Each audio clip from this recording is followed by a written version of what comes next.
क्या आप जानते हैं कि हमारे शास्त्रों में, हमारे सनातन धर्म में कुछ ऐसे रहस्य छिपे हैं जो पीढ़ी दर पीढ़ी सही तरीके से हम तक पहुंच ही नहीं पाए।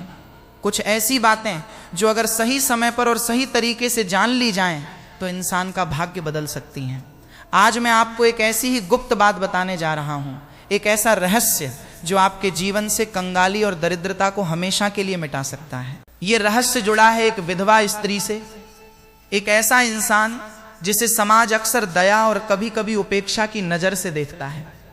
लेकिन हमारे पूर्वज, हमारे ऋषि मुनि ये जानते थे कि एक विधवा स्त्री के भीतर एक ऐसी शक्ति छिपी होती है जो किसी वरदान से कम नहीं। आज हम जानेंगे कि किसी भी विधवा स्त्री से बिना उसे बताए चुपके से बस एक छोटी सी चीज कैसे मांग लेनी है। और अगर आपने ये कर लिया तो यकीन मानिए आपके जीवन में धन की ऐसी वर्षा होगी जिसकी आपने कभी कल्पना भी नहीं की होगी।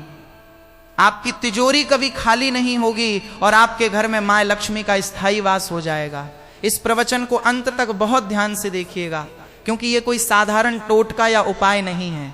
ये कर्म और भाग्य का एक बहुत गहरा रहस्य है जो आज मैं आपके सामने उजागर करने जा रहा हूं। तो चलिए मेरे साथ इस रहस्यमय यात्रा पर चलिए और जानिए कि वो एक चीज क्या है जो एक विधवा स्त्री से चुपके से मांग लेने पर आपकी किस्मत बदल सकती है।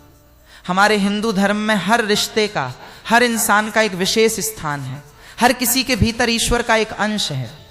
लेकिन कुछ अवस्थाएं ऐसी होती हैं जब इंसान का ईश्वर से जुड़ाव बहुत गहरा हो जाता है। जब कोई स्त्री अपना सर्वस्व, अपना सिंदूर, अपना सुहाग खो देती है तो वो एक ऐसी अग्नि से तपकर निकलती है जो उसे साधारण से असाधारण बना देती है।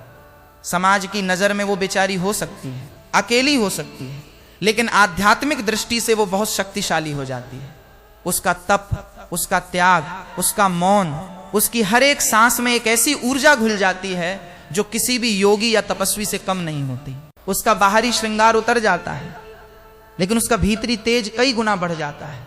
जब हम धन की बात करते हैं तो अक्सर हमारा ध्यान बड़ी बड़ी चीजों पर जाता है। सोना, चांदी, हीरे जवाहरात। हम सोचते हैं कि माँ लक्ष्मी को प्रसन्न करने के लिए बड़े बड़े अनुष्ठान करने होंगे, महंगे महंगे दान देने होंगे, लेकिन हम ये भूल जाते हैं कि ईश्वर भाव के भूखे हैं, दिखावे के नहीं। माँ लक्ष्मी भी वहीं वास करती हैं जहां कर्मों की शुद्धता होती है, जहां मन में मैल नहीं होता और जहां किसी तपस्वी का आशीर्वाद होता है।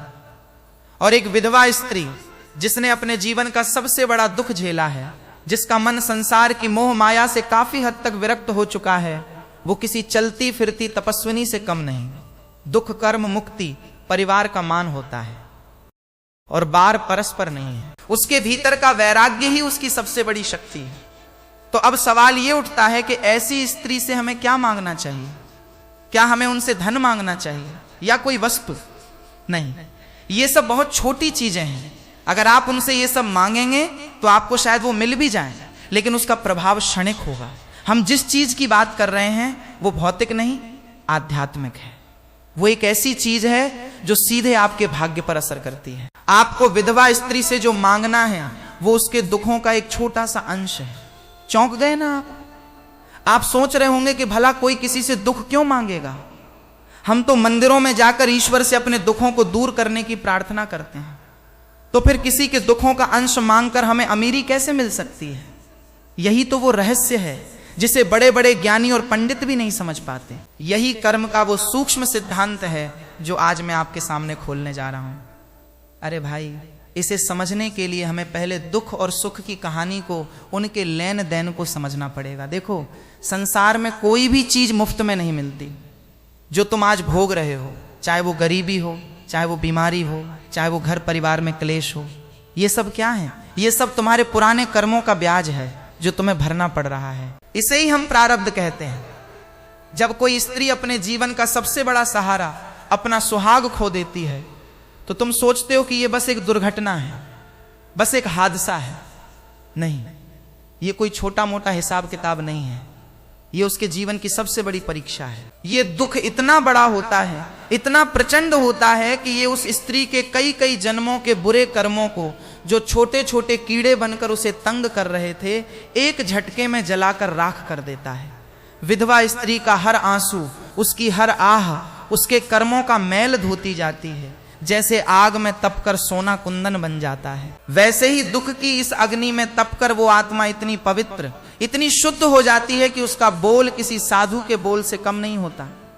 इसलिए कहा जाता है, अरे ओ किसी विधवा को कभी मत सताना, उसका दिल दुखा दिया तो समझो तुमने सीधे सीधे अपने दुर्भाग्य को न्योता दे दिया। उसका श्राप, उसकी आह तुम्हारी 7 पीढ़ियों को भी चैन से नहीं बैठने देगी, और उसका आशीर्वाद वो तो साक्षात माँ लक्ष्मी का वरदान है। अब आते हैं असली रहस्य की बात पर। जब आप करुणा से भरकर उस तपस्विनी स्त्री के पास जाते हो और मन ही मन उससे प्रार्थना करते हो, अरे माता आप इतनी पीड़ा झेल रही हैं, आपके कर्मों का इतना बड़ा पहाड़ आपके सिर पर है, मेरी हिम्मत तो नहीं है, पर मेरी इच्छा है कि आपके इस दुख का, आपकी इस पीड़ा का एक छोटा सा कण मुझे दे दीजिए। बस आपने ये जो एक कण मांगा, ये क्या है याद रखना, आप उससे दुख नहीं मांग रहे हो, आप तो उस परमात्मा को एक बहुत ही जोरदार, एक बहुत ही शक्तिशाली संदेश भेज रहे हो। आप कह रहे हो, हे ईश्वर मेरे अंदर इतनी हिम्मत है, इतनी इंसानियत है कि मैं दूसरे के दुख को कम करने के लिए खुद कष्ट उठाने को तैयार हूं। ये कोई स्वार्थ नहीं है मेरे भाई, ये परमार्थ की तरफ तुम्हारा पहला कदम है। ये तुम्हारी चेतना की वो छलांग है जो तुम्हें संकीर्णता के घेरे से बाहर निकाल देती है। गरीबी सिर्फ पैसे की कमी नहीं है, गरीबी तो तुम्हारी सोच की संकीर्णता है। ये तुम्हारे मन का मैल है, जहां तुम सिर्फ मेरा मेरा करते रहते हो, जहां तुम सिर्फ अपने लिए ही सुख, अपने लिए ही धन, अपने लिए ही सुविधाएं मांगते हो। जब तुम इस छोटे से मैं से बाहर निकलकर हम की बात करते हो, जब तुम किसी दूसरे की पीड़ा में हिस्सेदार बनने को तैयार होते हो, तब तुम्हारी चेतना का विस्तार होता है, और जहां विस्तार है वहीं समृद्धि है। माँ लक्ष्मी को संकीर्णता पसंद नहीं है। माँ लक्ष्मी तो विस्तार की देवी हैं। वो देखती हैं कि किस इंसान का दिल कितना बड़ा है, क्या ये सिर्फ अपने पेट के लिए जी रहा है या दूसरों के दुखों को भी देखता है। जिस क्षण उन्हें तुम्हारे दिल में यह परमार्थ वाला भाव दिखता है, वो उस तिजोरी में, उस घर में अपना स्थायी वास कर लेती हैं। ये तो कर्म का बड़ा ही बारीक गणित है मेरे दोस्त। जब तुम सच्चे मन से उस विधवा के दुख का एक अंश मांगते हो, तो तुम असल में उसके कर्मों के बोझ का एक हिस्सा अपने सिर पर लेने की पेशकश कर रहे होते हो। इसे धर्म की भाषा में कर्मिक भार साझा करना कहते हैं। ये इतना बड़ा पुण्य है कि तुम्हारे बड़े बड़े दान, तुम्हारे बड़े बड़े यज्ञ भी इसके सामने फीके पड़ जाते हैं। क्यों? क्योंकि यज्ञ और दान में अक्सर नाम कमाने की, यश कमाने की इच्छा छिपी रहती है। लेकिन किसी के दुख को चुपके से, बिना किसी को बताए, बिना किसी दिखावे के मांग लेना, ये तो आत्मा का परमात्मा से सीधा सौदा है। ब्रह्मांड का नियम है कि ऊर्जा कभी मरती नहीं, केवल रूप बदलती है। जब आप करुणा और निस्वार्थ प्रेम के भाव से उस दुख वाली ऊर्जा को अपने ऊपर लेते हो, तो वो आपके पास आकर दुख नहीं बनती। होता क्या है, आपका महान भाव और शुद्ध करुणा उस नकारात्मक दुख देने वाली ऊर्जा को तुरंत सकारात्मक पुण्य ऊर्जा में बदल देती है। ये एक क्षण का भाव आपके कई जन्मों के पापों को काट देता है। जिन बुरे कर्मों ने तुम्हारे भाग्य में गरीबी और रुकावटें लिख रखी थीं, जो तुम्हारी तिजोरी को खाली रखे हुए थे, वो सब इस पुण्य की आग में जलकर भस्म हो जाते हैं। और जैसे ही वो कचरा, वो रुकावटें हटती हैं, तुम्हारे जीवन में धन, सुख और समृद्धि का प्रवाह उसी तरह शुरू हो जाता है जैसे किसी साफ हुई नदी में गंगा जल बहता हो। ये ठीक वैसा ही है जैसे एक पानी के पाइप में सालों से कचरा फंसा हो। तुम बाहर से कितना भी पानी डालो, वो आगे नहीं जाएगा। तुम्हारा ये गुप्त दान और करुणा का भाव उस कचरे को जोरदार धक्का देकर साफ कर देता है, और फिर पानी खुद ब खुद बहना शुरू हो जाता है। अरे भाई, ये बात ध्यान से सुन लेना। ये कोई जादू की पुड़िया नहीं है कि गए और मांग लिया। ये एक साधना है। जैसे कोई योगी सालों तक तपस्या करता है, वैसे ही ये दरिद्रता को मिटाने की साधना है, और ये साधना चुपके से करनी पड़ती है। अगर तुम्हारे मन में ये आया कि चलो ये टोटका करके देखता हूं, शायद अमीर बन जाऊं, तो ये काम नहीं करेगा, बिल्कुल नहीं करेगा, क्योंकि इसमें भी तुम्हारा स्वार्थ छिपा है। तुम्हारा दिल एकदम गंगा जल जैसा निर्मल होना चाहिए। उस स्त्री के प्रति तुम्हारे दिल में सच्ची करुणा और सम्मान होना चाहिए। उन्हें सिर्फ एक बेचारी स्त्री नहीं, बल्कि त्याग और तप की जीती जागती मूर्ति समझो। उनकी पीड़ा को महसूस करो। जब उनकी हालत देखकर तुम्हारे रोम रोम में करुणा जाग जाए, जब आंखों में सचमुच आंसू आ जाएं, तभी समझना कि तुम इस गुप्त क्रिया के लिए तैयार हो। सबसे पहले अपने आसपास किसी ऐसी विधवा माता या बहन को ढूंढो जो सचमुच अभाव में जी रही हो या जो बहुत ही सात्विक और धार्मिक जीवन जीती हो। रिश्तेदार, पड़ोसी, कोई भी हो सकती है, बस तुम्हारे मन में उनके लिए श्रद्धा होनी चाहिए। अब उनकी ऐसी मदद करो कि उन्हें पता ही ना चले कि ये मदद आई कहां से। उनके घर चुपके से महीने भर का राशन रखवा दो, किसी तीसरे इंसान के हाथ से उन्हें लिफाफे में पैसे भिजवा दो और उस इंसान को भी कहो कि तुम्हारा नाम ना ले। अगर उनके बच्चे हैं तो किसी स्कूल में जाकर उनका नाम लिए बिना उनकी फीस भरवा दो। सर्दी है तो उनके लिए मोटी रजाई या गर्म कपड़ों का इंतजाम करो। याद रखो, दान छोटा हो या बड़ा ये जरूरी नहीं, जरूरी है उसे गुप्त रखना। जिस दान का ढिंढोरा पीटा जाता है उसका पुण्य, उसका फल उसी क्षण हवा हो जाता है। गुप्त दान का फल अनंत होता है।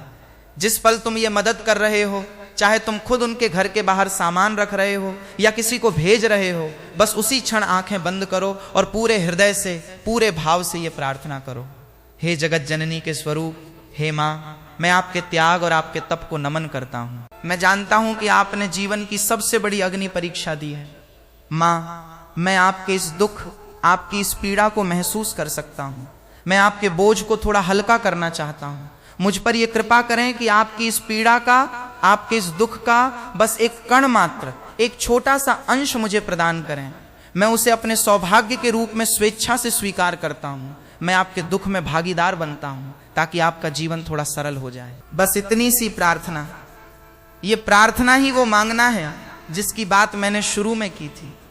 आप उनसे धन नहीं मांग रहे, आप उनसे सुख नहीं मांग रहे, आप तो उनके दुख में हिस्सा मांग रहे हैं। और यही वो मांग है जो आपको दुनिया का हर सुख दिलाएगी। भक्तों, बोलिए राधे राधे। जय श्री कृष्ण।